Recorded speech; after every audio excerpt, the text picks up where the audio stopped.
ang mga kapatid natin magsasaka na siyang nagpapakain sa atin at nagpapalamon sa mga tamad na elitista kurges na nakaupo sa Malacanang.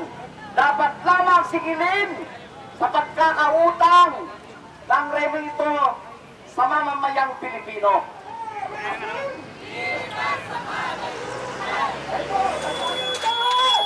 Ito!